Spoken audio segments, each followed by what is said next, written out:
60 hours to glory। सबसे पहले मैं आपसे सर ये पूछना चाहता हूं कि जो स्टार्ट पॉइंट है यहां से आगे अब किस नौयत के इम्तिहान होंगे? स्टार्ट पॉइंट से टीम्स को उनका ग्रिड रेफरेंस दिया जाएगा चेक पॉइंट 1 का, जहां से इनका इनफिल्ट्रेशन ऑपरेशन शुरू हो जाएगा। मुकर्ररा वक्त में इन्होंने पहले चेक पॉइंट तक पहुंचना है और रिपोर्ट करनी है वहां पे अंपायर स्टाफ को।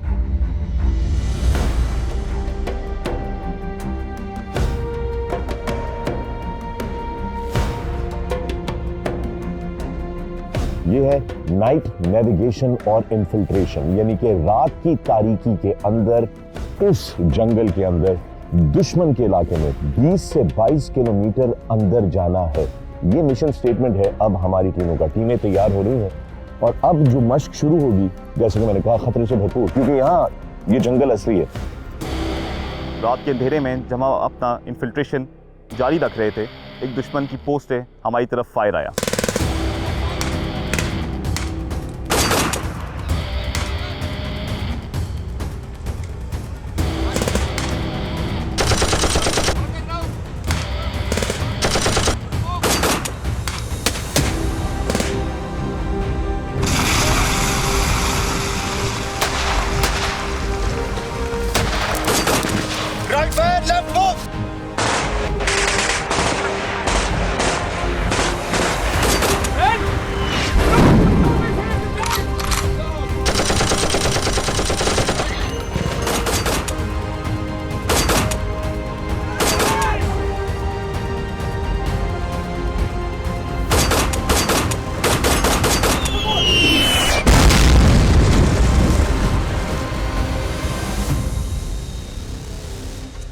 Area is cleared. Alpha move. अस्सलामुअलैकुम, मैं हूं फखरे आलम और आप सबको 60 आवर्स टू ग्लोरी में खुशामदीद कहता हूं। पाकिस्तान की तारीख का सबसे बड़ा रियलिटी शो जो मबनी है 4th international Pakistan army team spirit के मुकाबलों में। पिछले एपिसोड में टीमों ने भरपूर तरीके से परफॉर्म करने की कोशिश की। कुछ जानदार टीमें नजर आई सुस्त और कुछ टीमों ने किया अपसेट।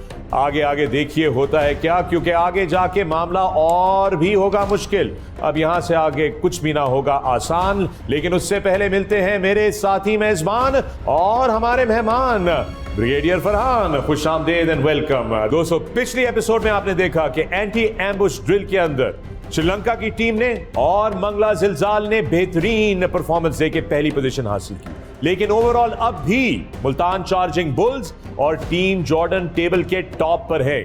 आगे क्या होगा देखते जाइए। ब्रिगेडियर फरहान, आज हमारी टीमें किन मराहिल में से गुजरेंगी? CP1 पर एंटी एम्बुश ड्रिल्स करने के बाद तमाम टीमों को एक नया ग्रिड रेफरेंस दिया जाएगा, जिसके बाद ये नेविगेट करते हुए CP2 की तरफ बढ़ेंगी और वहाँ पहुँचकर इन्होंने माइनफील्ड क्लियरेंस का प्लान देना होगा। माइनफील्ड क्लियरेंस करने के बाद इन तमाम को वहाँ पे जज किया जाएगा और ये सारे का सारा अमल रात की तारीकी में दुश्मन के इलाके में, जबकि वेदर बहुत ठंडा है और तमाम टीमें थकी हुई हैं, इस सारे एनवायरनमेंट में इनको जज किया जाएगा। बिल्कुल, मिशन एनवायरनमेंट वाज़ेह तौर पे आप सबके सामने है।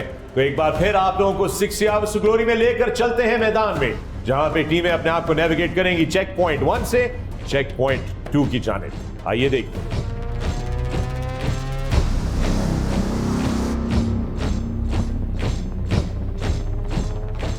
पहली सीपी और एंटी एम्बुश ड्रिल के बाद हमें दूसरी सीपी का GR दिया गया, जो कि हमारी लोकेशन से तकरीबन 7.5 किलोमीटर दूर थी।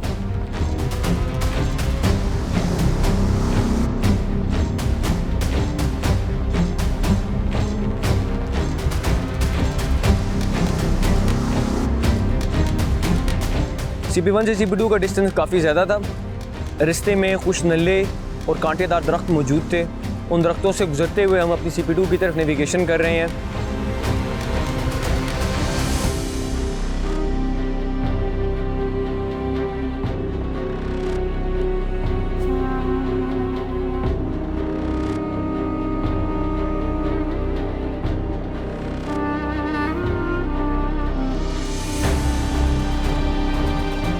CP1 से जब हम CP2 की तरफ जा रहे थे, हमें नेविगेशन में थोड़ी सी प्रॉब्लम हुई और हम एक गलत पगडंडी की वजह से थोड़ा सा अपने रास्ते से डी ट्रैक हुए, लेकिन हमें जल्द ही अंदाज़ा हो गया कि हम गलत डायरेक्शन में जा रहे हैं, तो हमने अपनी ओन पोजीशन निकाल के देखा तो हम अपनी जो सीपी से तकरीबन 2 किलोमीटर डी ट्रैक हो चुके थे। लेकिन चूंकि हमारे पास टाइम था, उस टाइम पे टीम की हिम्मत जवाब दे चुकी थी, क्योंकि जब इवेंट में आपको पता चले कि आप थोड़े से डी ट्रैक हों और आपको एक्स्ट्रा सफ़र करना पड़ता है तो टीम के मोराल पे इफ़ेक्ट होता है। बट उस टाइम पे हमने अपनी एनर्जीज़ को गैदर किया कि नहीं, ये मोमेंट नहीं हो सकता, हमें इसमें दोबारा से वापस आना है कंपटीशन में।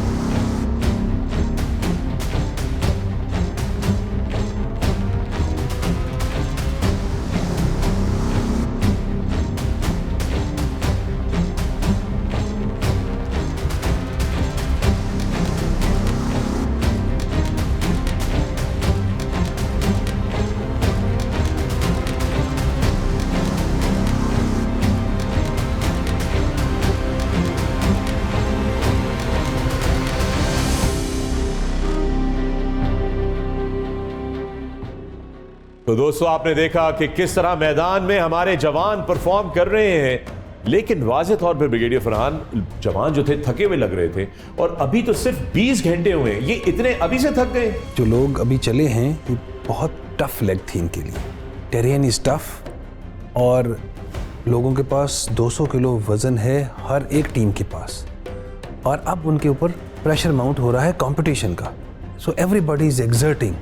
सो once you start exerting from the outset, तो आपकी फटीग आउटसेट से ही आप पे हावी होना शुरू हो जाती है। तो गोया इतनी थकन बिल्कुल शुरू में ही, मामलात जो है वो यहीं से मुश्किल होना शुरू हो गए और अभी 40 घंटे बाकी हैं। लेकिन ब्रिगेडियर फरहान, ये जो नेविगेशन का सिलसिला है, मैं खुद एक एविएटर हूं और मैं नेविगेशन से अच्छे तरीके से वाकिफ हूं, क्योंकि ये बड़ा मुश्किल काम होता है। लेकिन जहाज के अंदर अब हमारे पास बहुत सारी नेविगेशन की एड्स मौजूद होती हैं, जीपीएस सैटेलाइट सपोर्ट सिस्टम भी होता है। लेकिन ये लोग थके हुए, वजन के साथ, अंडर प्रेशर, सारा लोड लिए हुए, मुश्किल टेरेन से, इतने ठंडे मौसम के अंदर, अंधेरे के अंदर, एक मैग्नेटिक कंपास के साथ नेविगेट कर रहे हैं। This is truly the test of the best. Absolutely, this is truly the test of the best. किसी भी अप्रोच मार्च में नेविगेशन एक कलीदी हैसियत रखती है। नक्शे पे करेक्ट बेयरिंग प्लॉट करना और कॉन्स्टलेशंस की मदद से अपने मकसूद तक पहुंचना निहायत ही अहम है। अगर ज़रा सी भी गलती हो तो टीमों को डी ट्रैक होने में देर नहीं लगती, और उसके बाद आपके हाथ से कंपटीशन का निकल जाना कोई बहुत बड़ी बात नहीं है। अच्छा, मेरा सवाल है, आपने कॉन्स्टलेशन की मदद बोला, ये हमारे नाजरीन के लिए बता दीजिए इसका क्या मतलब है? कॉन्स्टलेशन से मुराद है हेवनली बॉडीज़, यानी सितारे, उनका झुरमट। उनसे आप like Cassiopeia, like Great Bear, like Ursa Minor, Ursa Major, उनकी मदद से आप सितारों से अपने डायरेक्शन तलाश करते हैं, जिसकी ट्रेनिंग तमाम टीमों को होती है और होनी चाहिए बाकायदगी से, और ये तब ही अपने मकसूद पर सही तरीके से पहुंच पाएंगे। वो इतनी सारी कहकशाओं और सितारों का नाम आपने बता दिया, वो बहुत सारे लोग यूं करके देख रहे होंगे टीवी की, ये क्या बोल दिया। थोड़ा सा इसको और आसान अल्फाज में यह बता देता हूं कि जब आप रात के अंधेरे में आसमान की तरफ नजर डालते हैं, तो जिस तरह ब्रिगेडियर साहब ने कहा, कहीं कहीं पे आपको कुछ मुख्तलिफ सितारे, कुछ उनकी झुरमट नजर आते हैं, उनको आप रेफरेंस पॉइंट बनाकर फिर अपनी डायरेक्शन को बरकरार रखते हैं। ये किया जाता है एक तरीके की रात की नेविगेशन के अंदर। अभी आपने देखा होगा टीम जॉर्डन के साथ क्या हुआ, वो अपना रास्ता, जी हाँ, ऑफ ट्रैक, एक छोटी सी और कोई तकरीबन 16-17 किलोमीटर गलत डायरेक्शन में वो चले गए, और ये इनको पूरे कंपटीशन में हॉन्ट करेगा। ये तो लोड आ गया ना, बहुत बड़ी गलती हो गई, बहुत पीछे रह गए। Just see their energy levels, कि वो 15-16 किलोमीटर जो उनको एक्स्ट्रा पड़ गए, वो एनर्जी उनकी सारी सैप कर जाएगा। 15-16 किलोमीटर, 200 किलोग्राम वजन टीम उठा के इतने मुश्किल मौसम और टेरेन के अंदर गलती कर बैठे, तो वो तो बहुत बड़ा टोल लेगा उनके ऊपर वाज़े तौर पे। अच्छा ब्रिगेडियर फरहान, अब ये चेक पोस्ट 1 से चेक पोस्ट 2 जो पहुंचे हैं, ये जो उनको नया नैरेटिव यहाँ पर दिया जा रहा है, वो क्या है? देखिए फ़खर, नया नैरेटिव जो टीमों को दिया जा रहा है, ये माइनफील्ड क्लियरेंस के गिर्द सेट किया गया है। दुश्मन के इलाके में किसी की पेशकदमी को रोकने के लिए सबसे अच्छा हथियार माइनफील्ड होता है। जब माइनफील्ड बहरहाल कहीं ना कहीं टीमों के रास्ते में आएगा, जब भी आप दुश्मन के इलाके में जाएंगे, उसको क्लियर करने के लिए दुश्मन की माइंस को पहचानना, जांचना और नाकारा बनाना निहायत ही अहम है। और इस काम के लिए तमाम टीमों के पास जो औजार मौजूद हैं उनके बैग्स में, वो निहायत ही अहम साबित होंगे। उनका सही इस्तेमाल तमाम टीमों को आना चाहिए। तो अब मुझे समझ में आई है कि ये 62 आइटम्स क्यों होते हैं हर टीम के पास, हर मेंबर के पास, क्योंकि ये सारी चीजें जो है हर चैलेंज में कहीं पे भी आपको इस्तेमाल करनी पड़ सकती हैं। इसीलिए शुरू में इनका टेस्ट हो गया था कि इनकी पैकिंग सही की गई है, वजन में ये पूरे हैं, और अब इनको साथ में लेकर जाना है क्योंकि मिशन में ये कहीं पे भी काम आ सकते हैं। ब्रिगेडियर फरहान, ये बताइएगा कि ये जो माइन फील्ड क्लियरेंस टास्क है, इस टास्क में सबसे इंपॉर्टेंट टीम मेंबर कौन है? माइन फील्ड क्लियरेंस टास्क में तमाम टीम मेंबर्स सबसे अहम होते हैं, क्योंकि सबका अपना अपना काम है। इन्होंने होम बैंक सिक्योर करना है, फार बैंक सिक्योर करना है, और माइन फील्ड क्लियर करते हुए एक सेफ पैसेज बनाना है अपनी टीम के लिए, जिन्होंने जाके अपना टास्क मुकम्मल करना है। गोया सबसे ज्यादा फटने के किसके चांसेस? सबसे ज़्यादा फटने के चांस उस बंदे के हैं जिसने प्रॉड करके माइन को आइडेंटिफाई करना है। क्योंकि जो बेसिकली जो प्रॉडर है वो सबसे अहम होगा। ये तो बड़ा मामला जो है वो गंभीर है, जिंदगी और मौत का सवाल है ये। तो इट्स अ टास्क, यानी कि आप सोचें असल it is said don't be caught on the wrong footings. Right जनाब, तो फिर आपको लेकर चलते हैं मैदान में। याद रहे कि दुश्मन अपने इलाके को प्रोटेक्ट करने के लिए सबसे इफेक्टिव वेपन जो इस्तेमाल करता है वो है बारूदी सुरंग का, और इस वक्त हमारी टीमों के लिए जो चैलेंज है वो चैलेंज है बारूदी सुरंग को क्लियर करना। Mine field clearance right here on 60 Hours to Glory।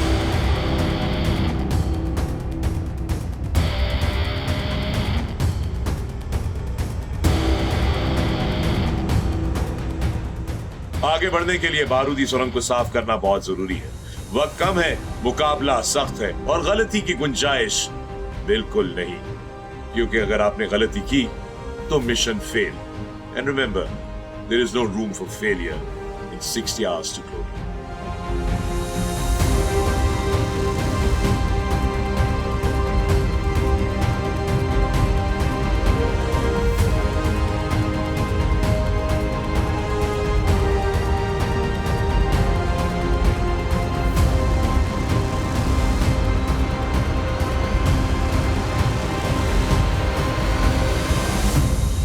One wrong step, kaboom. दुश्मन के इलाके में लिया हुआ हर कदम जानलेवा साबित हो सकता है। लिया हुआ हर कदम या तो जमीन पर या जमीन में छुपी हुई बारूदी सुरंग पर। एक गलत कदम और सारी मेहनत के परखचे उड़ जाए। Trade carefully in the enemies territory and do mind the mines.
Mine field clearance की ड्रिल कुछ इस तरह से होती है कि आप दुश्मन के इलाके में गुजर रहे हों और आपका सामना दुश्मन की माइन फील्ड से हो जाए, तो आपको क्या करना होता है, आपको माइन फील्ड किस तरह ब्रीच करनी होती है, ये इस ड्रिल में सब डिस्प्ले किया जाता है।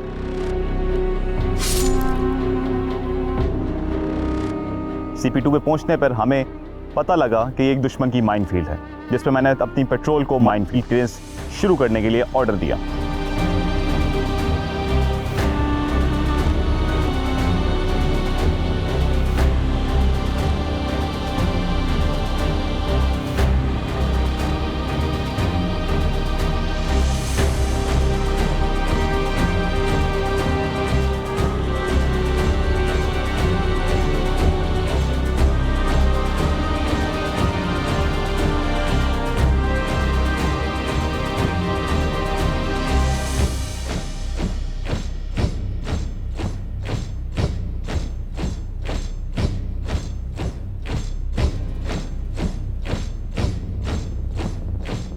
जिसको हमने बाहिफाजत तरीके से क्लियर किया और उसको पास करने के बाद हमने वापस अपना नफूस जारी रखा।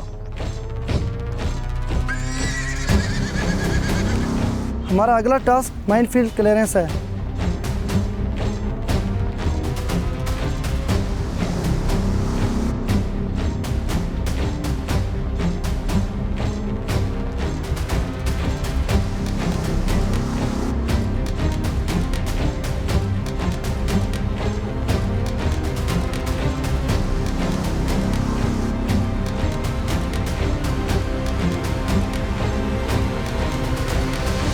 बेसिकली दुश्मन अपने बॉर्डर के ऊपर डिफेंसिव माइनफील्ड लगाता है ताकि दुश्मन को रोका जा सके। माइनफील्ड क्लियरेंस के दौरान माइनफील्ड को ब्रीच करके अपनी टीम के लिए रास्ता बनाया जाता है और हमने इस चीज़ के लिए बहुत मेहनत की हुई है और मुझे यकीन है कि मेरी टीम माइनफील्ड क्लियरेंस के टेस्ट में बेहतर परफॉर्म करेगी।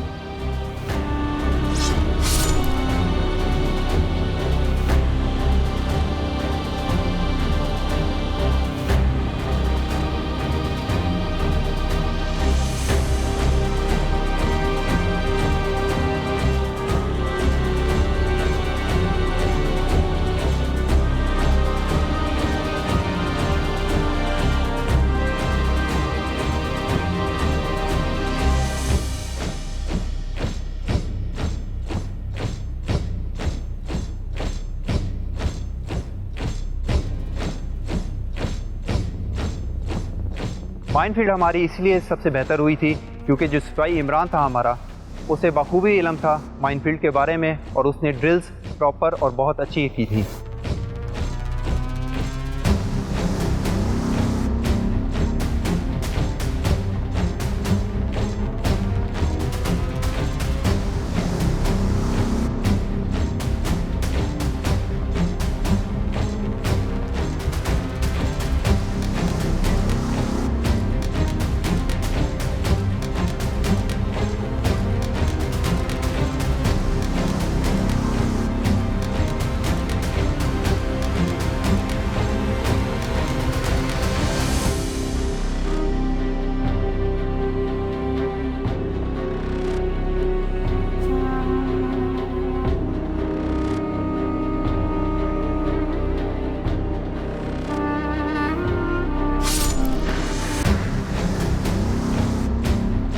सीपी पर पहुंचते ही हमें दुश्मन की माइनफील्ड का सामना करना पड़ा।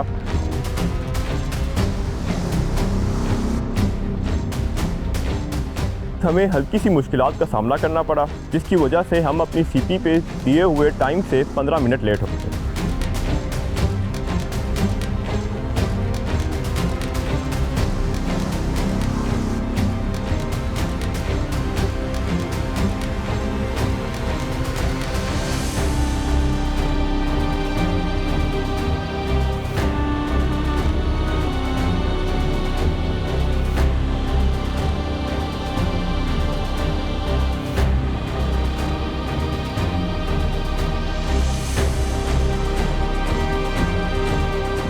उसके बाद जो एंटी पर्सनल माइन है उसको निकालने के बाद डिफ्यूज़ किया जाता है, but in the heat of the moment और product had missed it out और उसने सिर्फ एंटी पर्सनल माइन को निकाल के साइड पर रख दिया।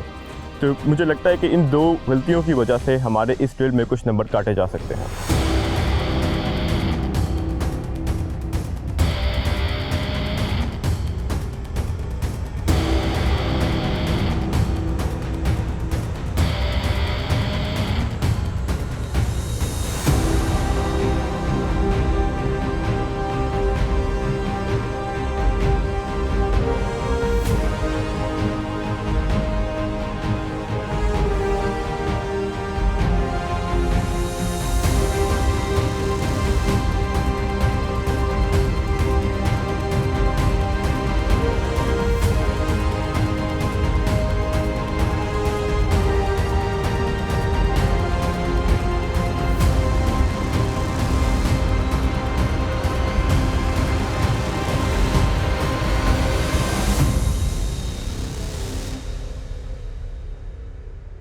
तो दोस्तों, चेक पॉइंट 1 से चेक पॉइंट 2 के मराहिल मुकम्मल हुए। नेविगेशन और माइन फील्ड क्लियरेंस। देखना यह है कि क्या आपकी टीम ने बेहतरीन परफॉर्मेंस दी है कि नहीं। तो आइए नजर डालते हैं मजमूई स्कोर पे और इसके लिए चलते हैं हमारे खास दोस्त हमारे hero lieutenant colonel Umair Bangash. Bangash, over to you. बातिल से डरने वाले ए आसमां नहीं हम, 100 बार कर चुका तू इम्तिहान हमारा। चेक पॉइंट नंबर 2 पर पहुंचने के बाद तमाम टीम्स को माइनफील्ड क्लियरेंस ड्रिल में इवैल्यूएट किया गया और अमेजिंगली तमाम टीम्स की परफॉर्मेंस बहुत अच्छी रही। सरप्राइजिंगली कराची के सपोर्टर्स और फैंस के लिए बहुत अच्छी खबर है कि कराची जिंदा दिल ने पहली बार पॉइंट्स टेबल पर पहली पोजीशन ली है, जबकि दूसरी पोजीशन रावलपिंडी पासबान और लाहौर तेजोतुन ने शेयर की है। तीसरी पोजीशन पर अपनी कंसिस्टेंट परफॉर्मेंस दिखाते हुए मंगला जिलजाल कायम हैं, जबकि चौथी पोजीशन मुल्तान चार्जिंग बुल्स ने शेयर की है कोयटा हिंगोरियंस के साथ। मुल्तान चार्जिंग बुल्स ने फतूहात का एक सिलसिला मेंटेन किया हुआ था, लेकिन अब वो पॉइंट्स टेबल पर नीचे आ चुके हैं। पांचवी पोजीशन पर बहावलपुर थंडर्स और गुजरांवाला सरफरोश, जो कि पहले ऊपर थे, अब वो काफ़ी नीचे आ चुके हैं। बैनुल-अक़वामी टीमों में श्रीलंका की टीम ने एक बार फिर पहली पोजीशन हासिल की है। टीम टर्की ने बेहतर परफॉर्मेंस दिखाई है पहले से और पॉइंट्स टेबल पर बैनुल-अक़वामी टीमों में वो दूसरे नंबर पर हैं। जॉर्डन की टीम तीसरे नंबर पर और उज़्बेकिस्तान को अब इस मुकाबले में बहुत मेहनत करनी पड़ेगी क्योंकि वो पॉइंट्स टेबल पर सबसे नीचे जा चुके हैं। Now let's have a look on the individual performances of all the teams in every event.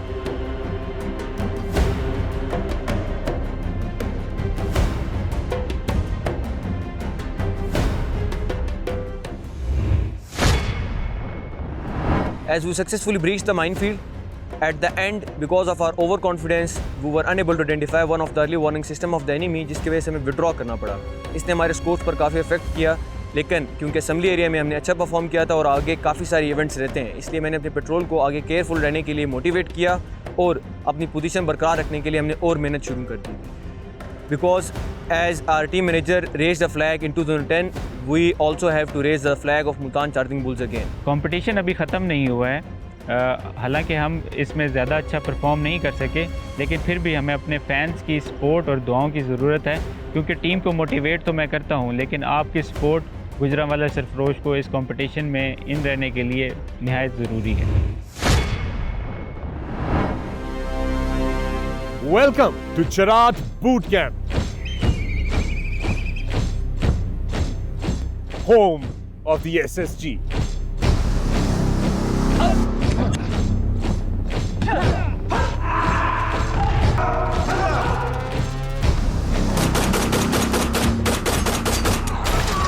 Super fan बनकर आप जीतेंगे trip to the Cherat boot camp, जहां पे बहुत सारा एडवेंचर है।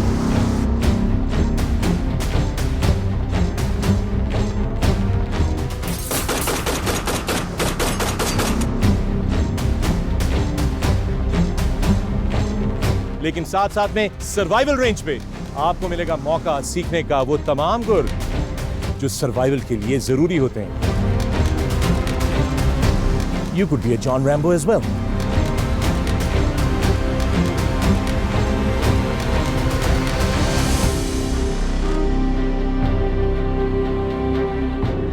Sixty Hours to Glory पे सवाल का सही जवाब दीजिए हमारी वेबसाइट पे बिकम अ सुपर फैन और जीतिए इस तरह के एडवेंचर जो मुंतजिर हैं आपके।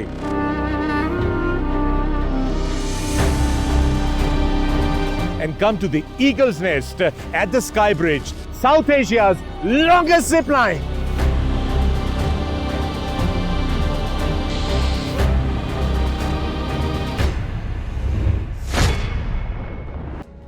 Thank you lieutenant colonel Umair Bangash. Scores आपके सामने हैं। अपनी अपनी टीमों की परफॉर्मेंस देख के आप में से कुछ लोग बहुत खुश और कुछ लोग थोड़े से डिसअपॉइंटेड हुए होंगे, बट कराची जिंदा दिल, वेल डन। कराची के फैंस आप लोग बहुत खुश हुए होंगे क्योंकि 4th international Pakistan army team spirit के मुकाबलों में पहली दफा पहली पोजीशन हासिल की है कराची जिंदा दिल ने और इनके जो कप्तान है lieutenant Ahmed, well done, congratulations.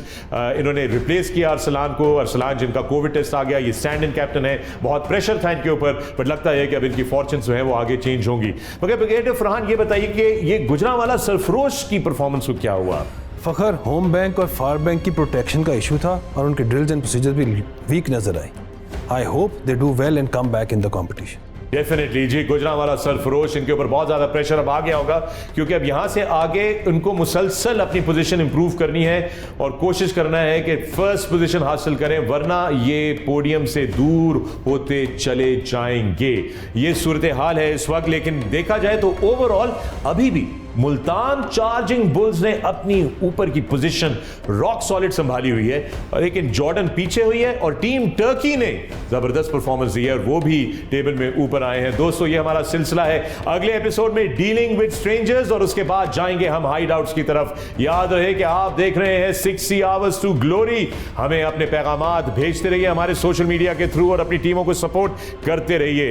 ये है हकीकत पे मबनी पाकिस्तान की तारीख का सबसे बड़ा reality show based on the 4th Pakistan army team spirit competition. मैं हूं फखर आलम, अपना ख्याल रखिएगा। शब खैर, पाकिस्तान जिंदाबाद। बात तो बड़ी मामूली सी लगती है, लेकिन दुश्मन के इलाके में पेशकदमी करते वक्त अगर कोई अजनबी आपको टकर जाए तो फिर ये फैसला आप कैसे करें कि वो जासूस है या एक आम आदमी। इस मौके पर फौजी का दिमाग उसकी जुबान से ज्यादा तेज चलता है और वो इंफॉर्मेशन एक्सट्रैक्ट करके टीम फैसला कर सकती है कि क्या ये जासूस है या फ्रेंडली। देखना यह है कि इस टास्क में हमारी कौन सी टीम अपना दिमाग और अपनी जुबान सही तरीके से इस्तेमाल करती है।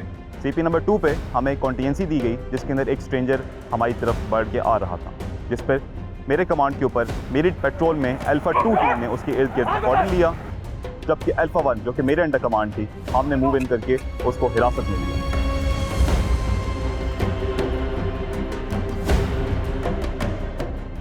अल्फ़ा 2 के कॉर्डन लेने के बाद अल्फ़ा 1 ने स्ट्रेंजर को कैप्चर किया।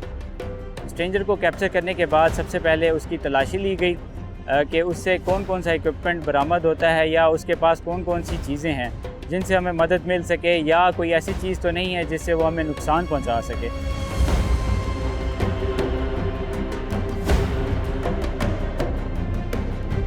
स्ट्रेंजर को कैप्चर करके उससे जितनी ज़्यादा से ज़्यादा मालूमात होती हैं वो हासिल करना होती हैं, उस इलाके के बारे में, उसके बारे में, दुश्मन की पोजीशंस के बारे में।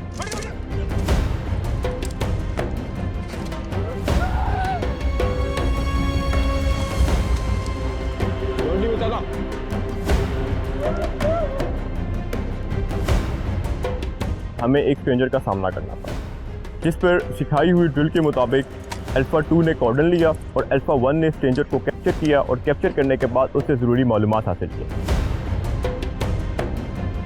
में स्ट्रेंजर को डील करने के लिए एक नया सिनेरियो दिया गया। मैंने पेट्रोल को डिप्लॉय करवाया। कुछ पेट्रोल ऑर्डर्स देने के बाद